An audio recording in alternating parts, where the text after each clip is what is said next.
isura Rwanda nyimera fresh uri kumura B-Face. Yo sheri yangu. Tunapendana sana. Tena tunaelewana sana. Yani tuishimire Imana. Na mwanya nkironka wo kuryama. Ndi kumwe na yanka Ikundira abana. Mu mwanya mandi bariko barota. Twe tubaye ubwo buzima barota. Ubu meze fresh ndazi ntawe nkanga. Egera hino nkibira kabanga. Kwa amateka yanje azwi mu mahanga. My name is Kenzie aka Madia. Ngumuce mu bibandanye uko nyene. B-Face uzi ko jewe hari abantu babana genre carrément des adolescents banyandikira bambarira tukubaze bazora kurinda urakundana na B-Face carrément ari nundi mwana yandikiye kuri WhatsApp ambwira ngo bite ngo ni sawa ngo guhegusha ngo jende mukuze wa B-Face nangani no mukuze wa B-Face nicyo tumufite WhatsApp yanje B-Face mu muryango ngo bagomba kuyiprofita muri desordre waramu presence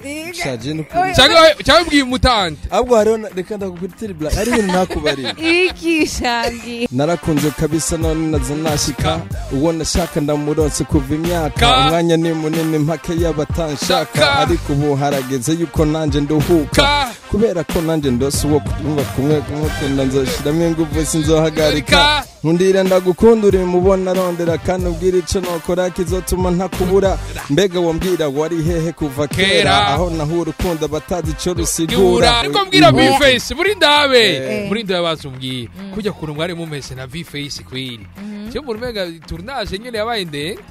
ndende uraza abantu bayiri mugenda mubaze general na Igbana ebenye buri umuntu abafishisha yo twarakanye basha uribuka igihe nkanya nkagira kujya none yagususuruka reka imbeho y'ubugaramo warayizi twataje ventere dibingira ariko B-Face umwana utwara umuntu ahantu akanye ntumususuruze naramuhaye ikoti nari nambaye ikoti gusa hari ibindi wari ukeneye nta n'ishati nayo n'ishati hamwe umusheri wiwe nawe none umusheri none amenye ko yagiye kumususurutsa none oya hajya ijyani action ndakwa mutera kandi shaba yakunyagirije cyane hewe nanje barakunyagiriza urabizwa atanakabiza urama imagine we kameme basi je nibapfuma babivuga basi bavuga ati ko ariko rakamusabira mura bose no moya kabisa urazi iyo nari gushavura je nari gusanga n'ibiganiro nabihevye kuko nta kiganiro na kimwe nakoze batambugira mama so nkivira je kweri none umuntu wese tuzoririmba na canke inzokoresha muri clip azuba yabaye umugore wanje ushobora gusanga B-Face babona ko muberanye turaberanye turabizi naje ariko rero nukuri iyo turi kumwe biranduhura kuko abona taye ku mwanya mbona ubakosora zo kwama ndabisubira umwerikira umara urame mbara mu byo shaka ntacu udakora nkama ndavyiyumvira nkahakwa no guturubura reka ndabivuge kuko kari ku mutima ku muntu karasesekara urupfasi n'ubwitonzi ndabigukundira kandi uri mwiza ekiwanje ntacubura ubuho yarabatijwe n'ukuri asigaye atekereza twagiye mbona Sherdopure nakibosha umwana arabemerereje B-Face ibiravye kuvida sanzwe indirimbo bakoranye na Kidumo wayumvise gute indirimbo yitwa mbere na mu telefone mubazi nubwira peti yangu we bana biravye kuvida sanzwe indirimbo ya Mona na indirimbo ya Mona na B-Face twitege cyane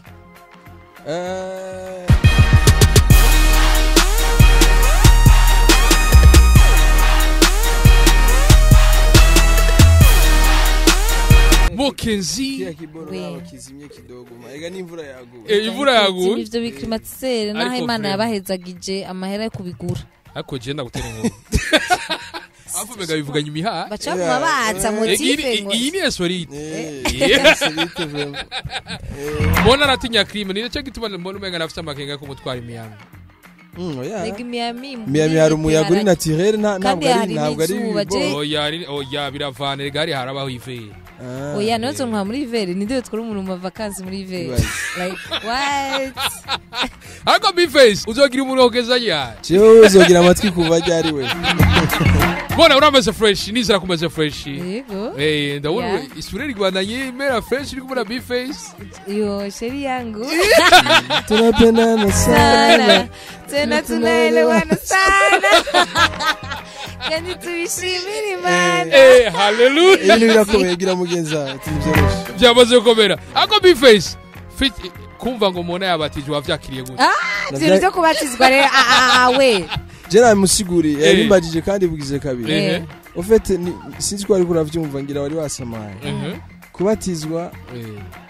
ni shwa y'umuntu kandi nyene nakubwiye ko communication y'umuntu n'Imana bayigirana ari babiri ntibica muri WhatsApp muri groupe ya WhatsApp canke ngo bice muri nyirigara wewe igituma yabifashe gutyo ntawe yahanuje ndabizi ari byo yahanuje voilà ni kubera ko mu mutima wiwe Imana yamukonvince iravuga ati no munsi harageze uko batizwa ubugira kabiri ariko Imana ntiyigeze imushirira ko condition ngo urazi ngo ntuzusubire muri umukubito voilà kandi nagarutse ntiyigeze mubwira ngo ntuzusubire muri clip ya Bface uravyumva ko zogaruka ntiyigeze kubera none ko muginzara bro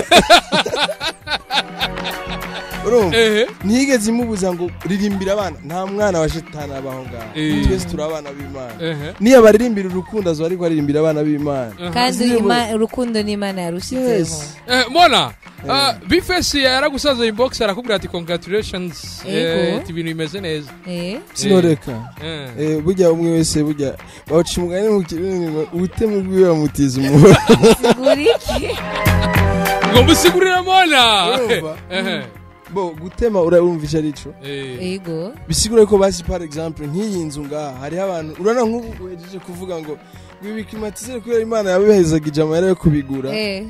ngo umengo namwe ngo muce mutwishima kuravyo we deja hari abantu batagerere kino giklimatizere sasa rero we nk'ubici uvuga to yareka ntaje ndakimene wewe usanzwe uvyanga umubwira uti bana ahubwo reka ndakuzanira ibuye kugira kimene neza Bface byo byaragutagaje kubona mona yakiriye agakiza ntigeze bintangaza kubera nabikubwiye ko ari choice umuntu uwari we wese urumva afise ingene aganira n'Imana urasi ko umuntu wese agira imitima ibiri kenshi agomba akora ikintu akavuga kireke ibintu gikora hajya n'Imana na shetani bari gorahari shetani yari yabikoze kenshi amubwira ngo ntubatizwe sasa nawe Imana iratebira mu convaincre cyuvuga ati kandi rero just ashaka kukumvisha ko bidatawuritse aguma bikubwira kandi wamubwiriye ko atari kandi nta kintu niba byagutangaje Bface n'ibyamutangaje bisanzwe gaje no Kristo nanje ndazi ko Bface ari umugenzi wawe kweri kutamubwiye mujane musangira ku gakiza hewe jewe nyene ndabatera blague na umuntu yamerekeje kubatizwa n'umusista wanje afite 18 n'umukuzera wanje wundi yari yaje kurara muhira nabone nagira nijane jenyene na Christiana ni wamubwiye kai nawe navyazi ufite bambariye nshike wese setor du matin ndivira je vande 17 ninde mbwira ngo avyuke ngo azwesesete nta numwe ndabikiye ariko Bface reka mbere kuri Mona kubera cameraman ari ino indirimbo ya Bface ya Lorenzo wayumvise gute ga Mona Ararenze yaje cyane je ndamubariye katugihurira ngaha anya ndamubarira ni ukuri uri passport turabizi ko R&B uyigira neza ati urumva ni urumva gusa uri ni Android ni gusa urumva nibigusa ni nka jewe mbatijwe nibisa ari nibigusa ko ruse style ngo wachibuka ngo style yiki agasura ka pasteur nyene urakabona ko katajanye yavuze igihimbi isura y'igihimbi abitaze style y'umuntu agumye akaza barapere nyene none ngene bameze saba romantique umva ni musa R&B nta nuwari gupfa vyimvire je ngira igihe tugira ijya ndimwo Kanaragerageje kwa romantique ndayibagi itogutsinda ndabe voilà igihe tuyigira abantu ngira barumiwe nta muntu yari yiteze kuririmba rega hari abantu benshi banyumva kenshi ndiko ndarapura vya biboro ndiko ndadisinga abantu canke ndiko ndishura muri za interview gutya hari abantu banteranya rero bagafata tuya du parti bakadukata umuntu ntarabe interview yose akaca asanga harimo akantu kakandi nyene nakura mwisana umuntu nanje nabivuze ndiko nda black bigace binkwegera ejo duhuye agatinya no kundamutsa kubera ivyo sasa rero baba bazi neza ko mfise umutima w'urubaho canke w'icuma nashaka kuririmba indirimbo ziri romantique bon nshatse kuba prove ndabereke ko nanje vraiment nafise umutima ariko mbwira Bface muri ndabe bazumbwiye kujya kuntu mwari mumese na Bface kwiri cyo mu mega tournage nyene yabaye ndende yabaye ndende uratse abantu bayirimo genda mu maze general na Igbana emenye ubururu umuntu aba afisha yo twarakanye basha uribuka igihe nkanyagira kujya none yagususuruka reka imbeho y'ubugaramo warayizi twatashe ventere dibingira ariko bifesura umwana utwara umuntu ahantu akanye ntumususuruze naramuhaye ikoti nari nambaye ikoti gusa hari ibindi wari ukeneye nta n'ishati nayo n'ishati hamusheri wiwe nawe none umusheri none abimenye ko yagiye kumususurutsa none oya hajya ijya ni action ndakwa mutera kandi shaba yakunyagirije cyane hewe nanje barakunyagiriza urabizi ko atana kabizu urama imagine we kameme basi je nibapfuma babivuga basi bavuga ati ko ariko rakamusabira Mara musiga n'umwaya kabisa. Urazi iyo nari gushavura je nari gusanga n'ibiganiro nabihevye kuko nta kiganiro na kimwe nakoze batambugira mama. So nkivira je kweri none umuntu wese tuzoririmba na canke inzokoresha muri clip azuba yabaye umugore wanje. Ushobora gusanga Bface babona ko muberanye. Turaberanye. Oya turaberanye turabizi natwe. Ariko rero sije ndamubere niwa mbere. Bolla nawe ngo ni kubibola jewe muratuberanye ati prema ka karirimbo ndiko ndakaraba naje naravuga nti ibintu bisa neza prema bifise impwemo n'ama commentaire menshi bazumva ngo ngo umuce mu bibana uko nyene Bface uzi ko jewe hari abantu babana genre carrément des adolescents banyanzikira bambarira tukubaze bazara kurinda urakundana na Bface carrément ari nundi mwana yanyanzikiye kuri WhatsApp ambwira ngo bite ngo ni sawa ngo guhegusha ngo jende mukuze wa Bface nakari none mukuze wa Bface nicyo mukuze WhatsApp yanje Bface mu muryango ngo bagomba kuyiprofita muri desordre waramu presence cyangwa mbwiye mutante ahubwo hariho reka ndakukutira black hari ibintu nakubari iki shangi hariho abantu kugira bamuvugishe babanza kumusaba uruhusha uribaza kweli ubwo Double J ntiyararimo Double J warigezwa munyagiriza nawe Junior Gigi ni hatari sana bewe umukobwa azobu wanje w'abagabo bangahe arana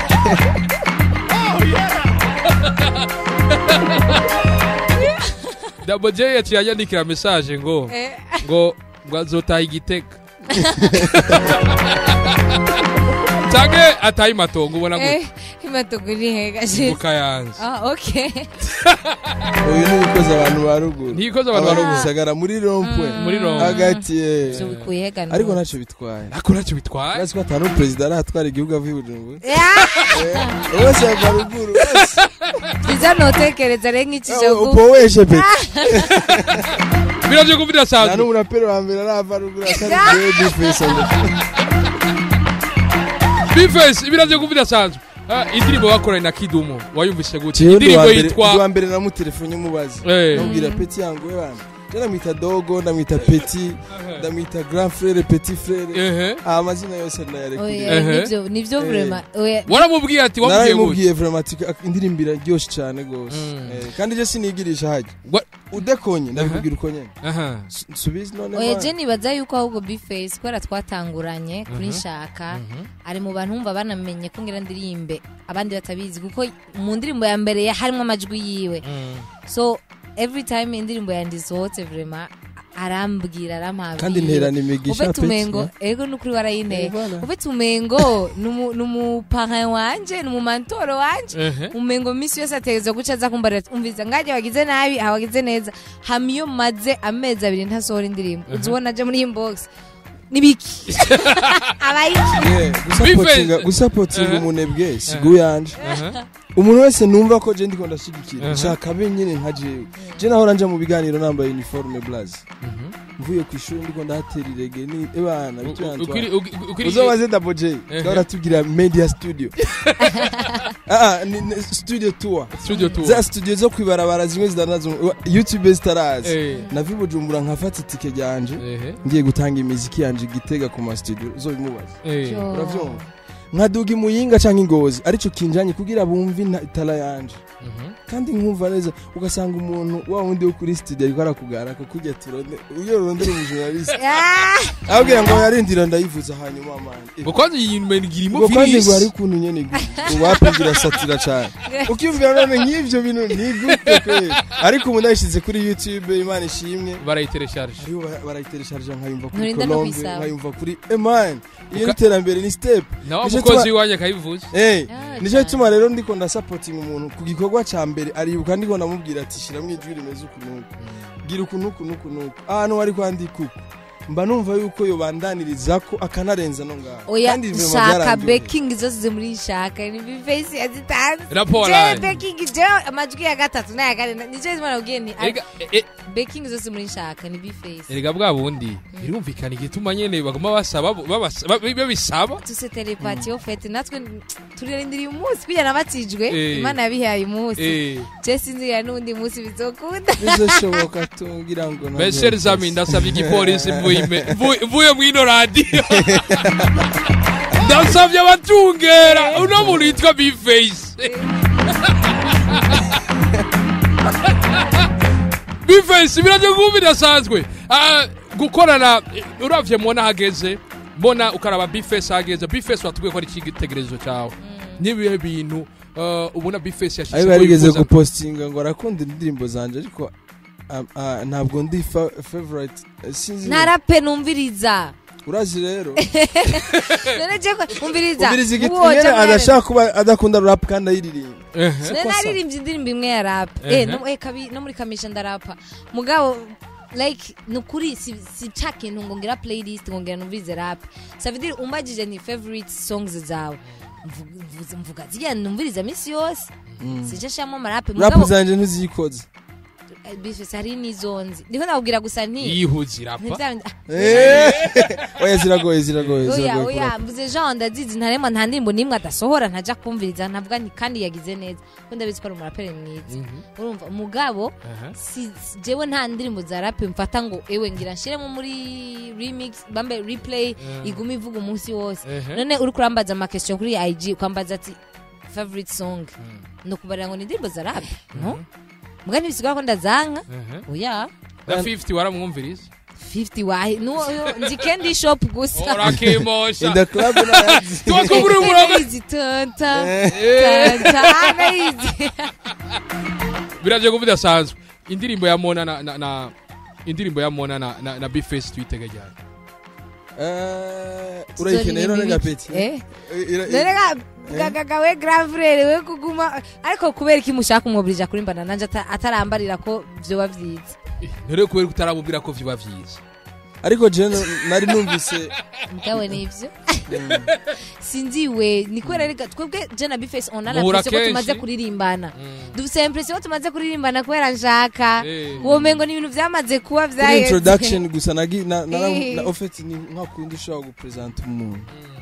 imagine muri studio twari kumwe muri clip twari kumwe je mu mutwe wanje ngo mbone ya twari featuring ariko nta featuring yanje nawe ihari ariko peut-être kwizohaba kubera ko ari muri programme ya ntuze urana yabitanguye yaririmbanye nande mbega na Lavashe inka yambara impuzu muri enso yambara ikanzu akabona kidumu kibido kinganizo ubu nagira ni Bface azokora naho ntoshikirwa ubunyene muri programme ishobora oya twebwe uwo je na Bface katubiha umwanya kuko avec nshaka tuzobibahe mutavyiteze ufete hamwe mugati le duo iragarutse yari duo magique ariko mona Walda Bumba she says you are gone Bumba turagera dia mix rumare fogo kela rapo gatoye haba tugende dusozera je twugura umurongo 2018 mukaye gato la len back twirondera hama mukaye gato rindira ama telefone twagira beat dutagure na Mona twagiye Bface yeah hey